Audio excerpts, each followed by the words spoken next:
Tapi, apakah kalian benar-benar bijak dalam menggunakannya? Inilah pentingnya literasi digital, yaitu kemampuan untuk memahami, menggunakan, dan memanfaatkan teknologi secara cerdas, etis, dan aman.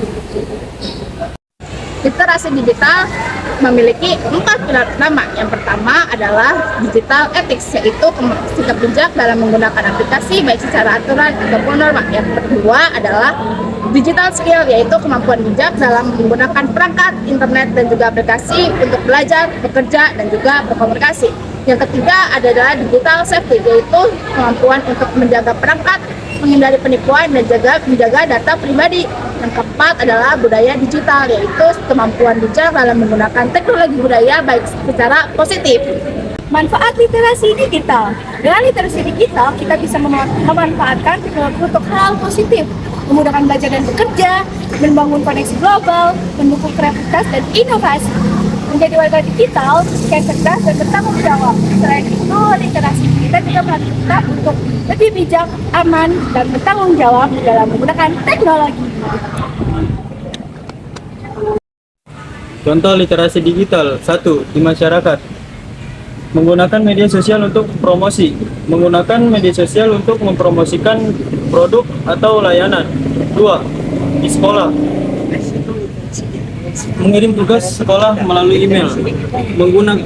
Menggunakan email untuk mengirim tugas atau materi pelajaran. 3. Di rumah.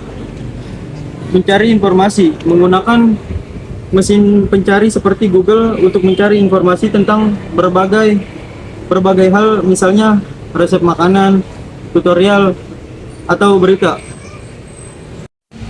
Tantangan, namun dunia digital juga punya tantangan. Penyebaran hoax, cyberbullying, kecanduan gadget, hingga mencuri data pribadi. Selain itu, rendahnya kesadaran akan jejak digital. Banyak orang yang mengharapkan penipuan dan penyalahgunaan informasi. Risiko dalam literasi digital memang sangat penting, tetapi jika tidak digunakan dengan bijak, ada banyak risiko yang bisa muncul. Salah satunya adalah terpapar hoax yang dapat menyesatkan dan merugikan banyak orang.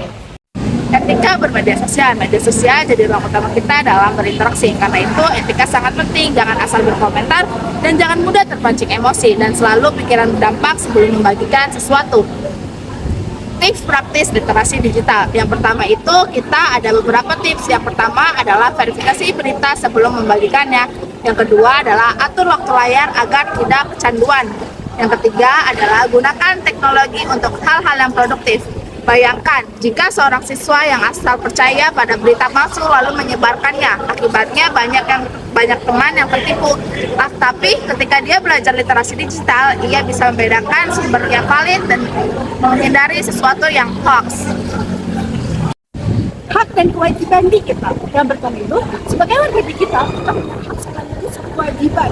Hak untuk mengakses informasi, berekspresi, dan berkreasi. Tapi juga kewajiban menghormati privasi, mematuhi aturan, dan menjaga etika. Jejak digital, perlu diingat apa yang kita unggah di internet tidak benar hilang. Foto, komentar, atau status bisa menjadi jejak digital yang terus melekat. Karena itu, pikirkan dulu sebelum posting. Keseimbangan dunia nyata dan dunia digital. Dunia digital memang seru, tapi jangan sampai membuat kita lupa pada dunia nyata. Terlalu lama menatap layar bisa mengganggu fisik dan mental kita. Contohnya seperti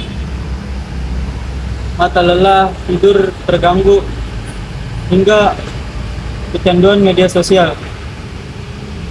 Literasi digital juga berarti tahu kapan kita online dan harus kapan kita offline. Dengan mengatur waktu, kita bisa menjaga kesehatan dan mempunyai hubungan sosial yang lebih seimbang. Ekonomi digital. Literasi digital juga membuka peluang ekonomi dari toko online dan konten kreator hingga layanan digital. Semua bisa menjadi sumber penghasilan baru, namun untuk sukses kita perlu memahami strategi pemasaran digital, membangun reputasi baik, dan menjaga kepercayaan pelanggan. Ekonomi digital tidak hanya soal uang, tapi juga soal kepercayaan dan inovasi. Jadi literasi digital bukan hanya tentang teknologi, tapi juga tentang sikap bijak, aman, dan kreatif. Jadi mari kita gunakan dunia digital dengan baik agar masa depan yang baik. Dan